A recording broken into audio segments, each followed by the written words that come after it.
And that's why it's getting hot, I can feel the heat. It's too cold, I can feel the street. I'm just trying to make it through the day, not in my head trying to feel the beat. I'm trying to feel the beat. I'm trying to feel, just wanna feel. I'm trying to feel the beat. You gotta feel the beat. I'm trying to feel the beat. I just wanna feel the beat. I'm trying to feel the beat.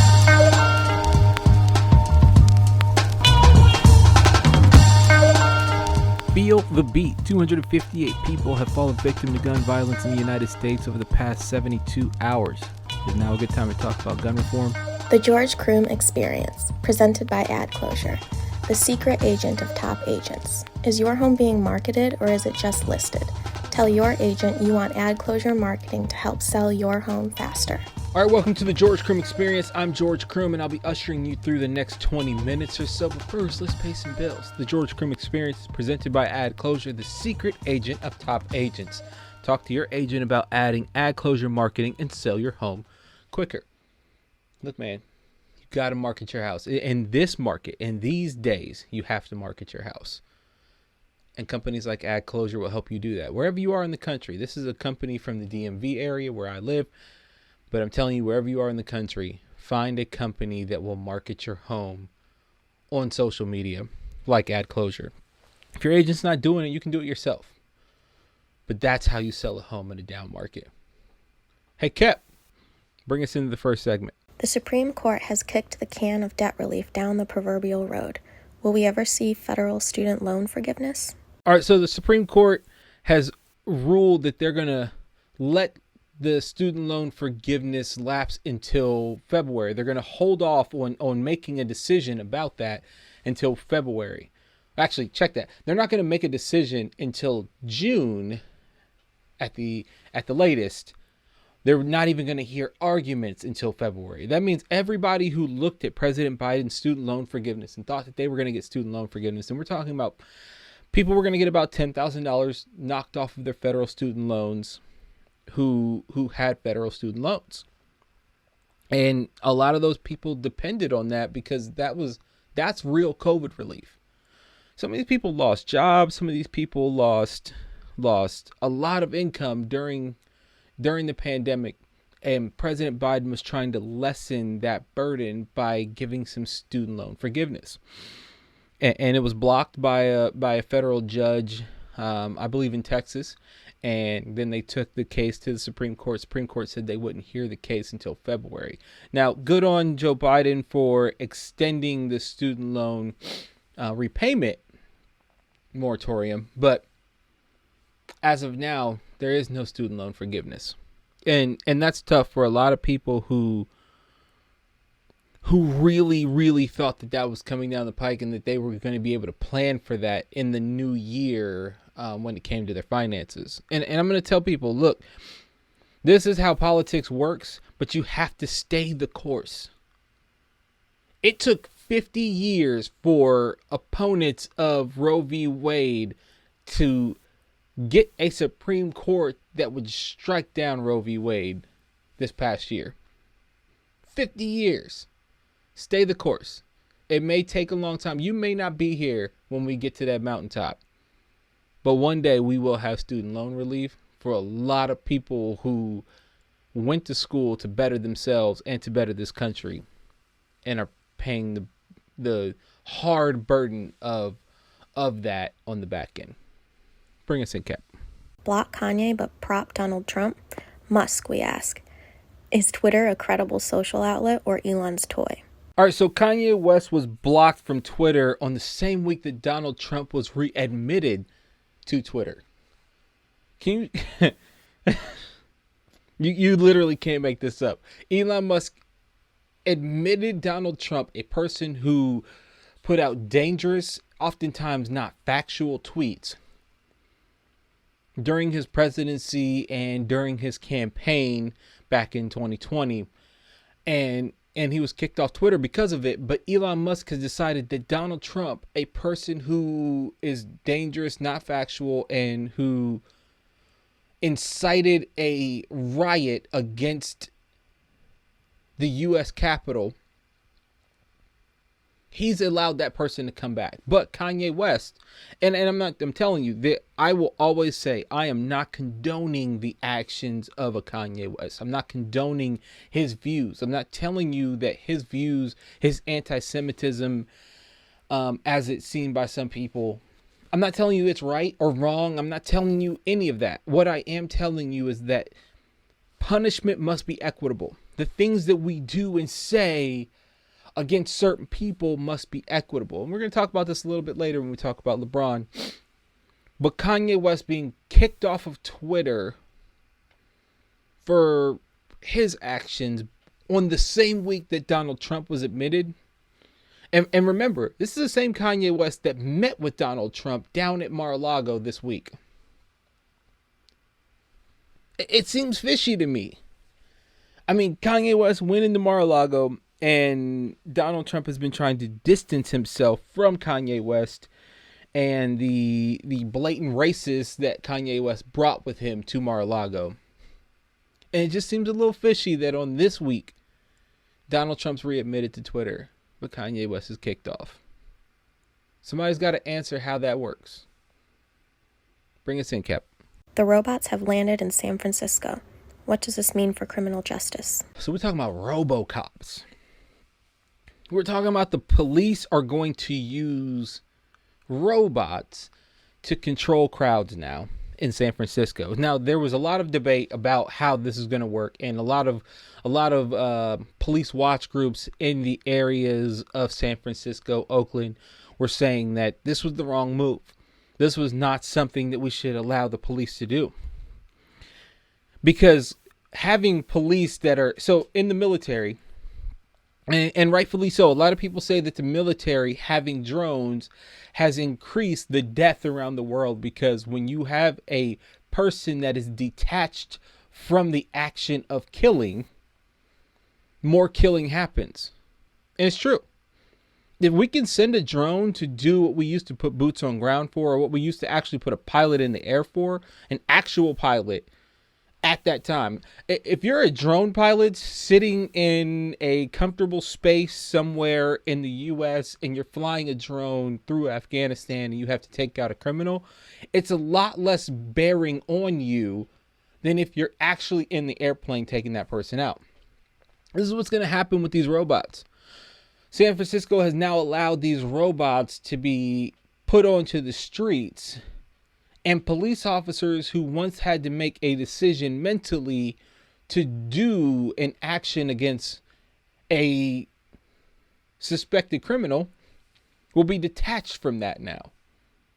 And so what they say that they won't be armed with guns, but they will have explosives that can contact, incapacitate, or disorient violent, armed, or dangerous suspects. How do we stop the collateral damage in that situation? If you've got explosives and a person is in a dangerous situation and you go to disarm said person, what's the collateral damage for that?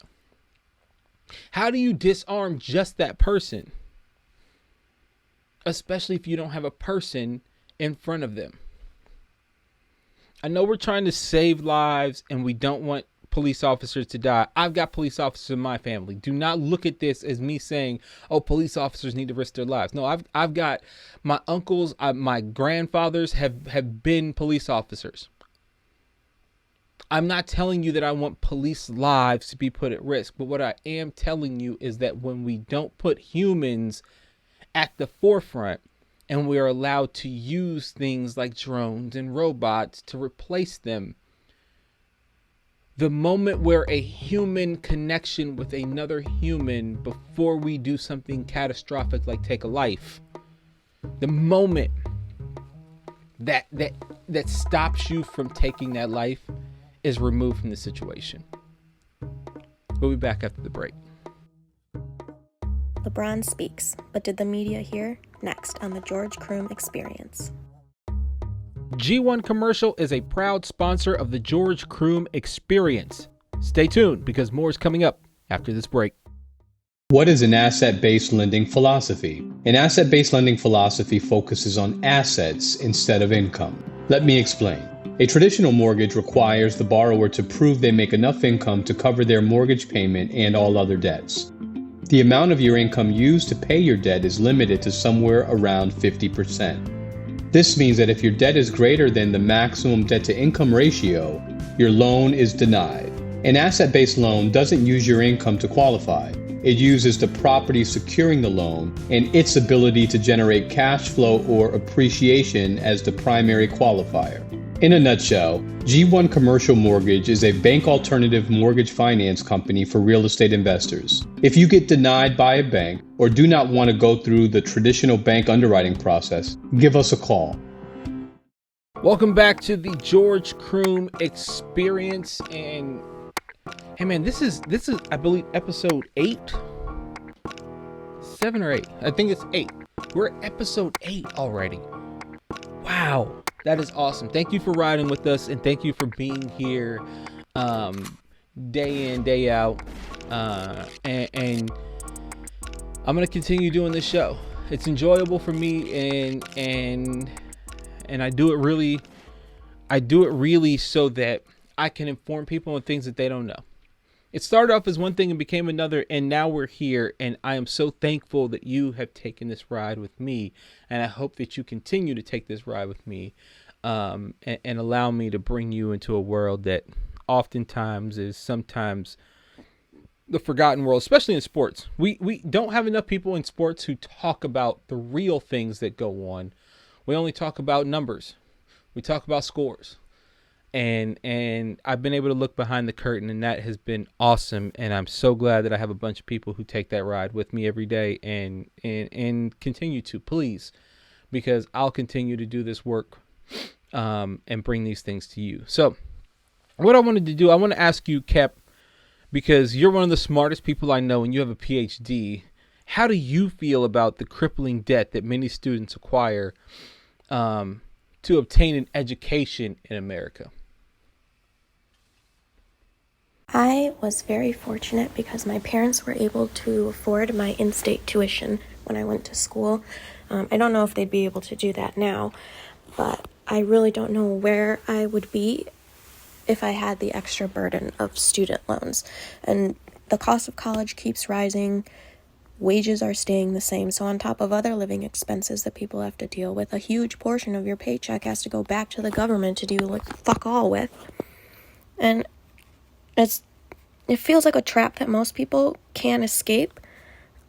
And I think it's bullshit that corporations can get trillions of dollars in bailouts, but the average person choosing to go to college has to face crippling debt just to get a job that will probably barely pay them enough to survive anyways. Kep is the interstellar woman of mystery, and a lot of you just don't know. She has a PhD. She is literally a rocket scientist, and I value her opinion more than anything else. She's the star of the show as far as I'm concerned, because without her voice, this show just isn't the same. And so I'm super grateful for her and her perspective, and thank you for that, Kep. Bring us into this next segment. LeBron's question to the media was the power move of the week, but was he heard? So LeBron James called out the media for their hypocrisy.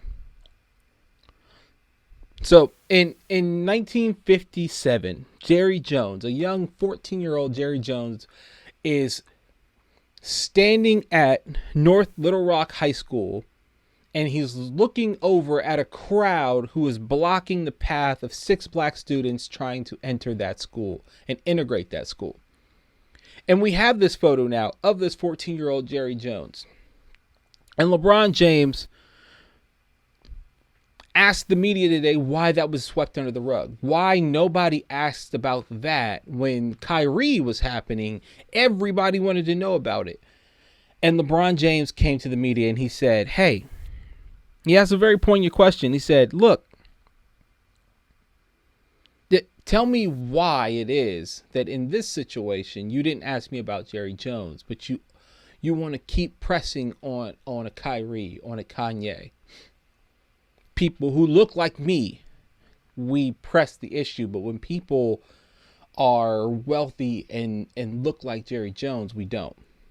And I want to read you the quote in its entirety so that you can get the full breadth of what LeBron James said.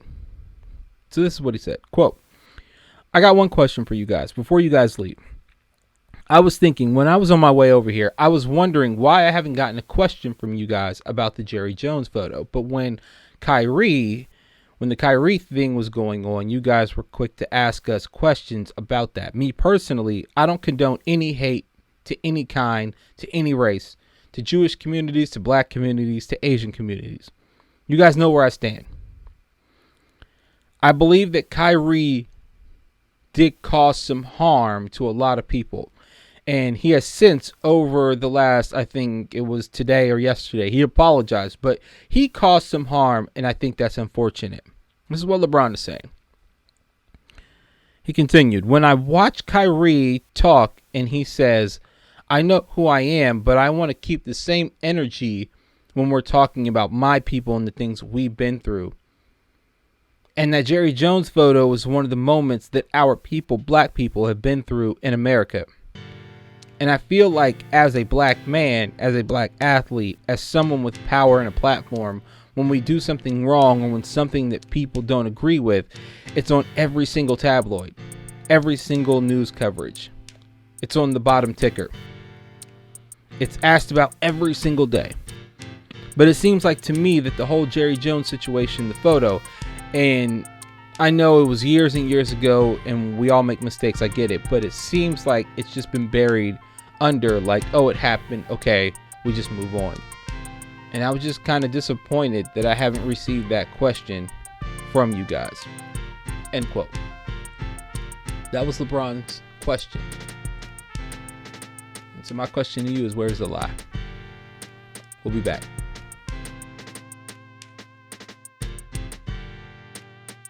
Equity is what progress looks like. Next on the George Croom Experience. In Baltimore, African American children living in poverty with low educational opportunities are 14 times more likely to die from gun homicide. As a leader in the Army National Guard, I've watched morale die with the 12 veterans that take their own lives every day by firearm suicide. I worry daily about my son's safety. I'm a legal and responsible gun owner at home, but I'm not there to protect him when he goes to school. I won't be there later when he's playing basketball with friends, when he makes a request to go to the movies, or when he attends church with his Grammy. I'm a concerned father, husband, and gun owner and understand that we need gun reform, especially in cities like Baltimore where I live. Every day on the George Croom Experience, I'll ask, is now a good time to talk about gun reform? Email me to understand my plan. George@georgecroom.com. The George Croom Experience, presented by AdClosure, the secret agent of top agents. Is your home being marketed or is it just listed? Tell your agent you want AdClosure marketing to help sell your home faster. Moss, an amazing friend of mine, sent me a video this week of Magic Johnson talking about how difficult it was to secure capital when he was attempting to build the now 125 Starbucks franchises he owns. Now, just hearing the name Starbucks, one would think that Magic being Magic probably built them in affluent, predominantly white neighborhoods, or middle America, where people who look like Magic are underrepresented. He did not. He built them in inner cities. Magic Johnson transformed failing shopping centers with his Magic Johnson theaters and later Starbucks.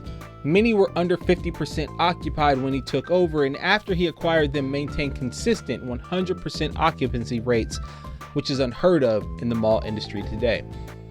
Magic speaks often about how difficult it was to convince investors that his businesses were a safe investment.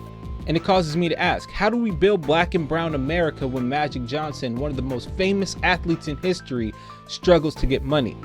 When investors who want Magic's autograph won't validate his well-crafted investment deck, how can anyone in a black or brown America reasonably hope to make it? They can't. But they do. Not in numbers that are high enough or sustainable enough to be measured as growth, but they do. People like me and my family that collectively own over 10 investment properties worth well over $4 million in value and have over 100 acres of land throughout the United States must send the elevator of knowledge back down. And I understand that. We must sing our successes to the mountaintops. We must let people know who look like us that we exist. Because the only way that we end the cycle of crime in urban America is to end the inevitability of poverty. However, you can't stop what you can't see. Be good to each other. See you on Monday.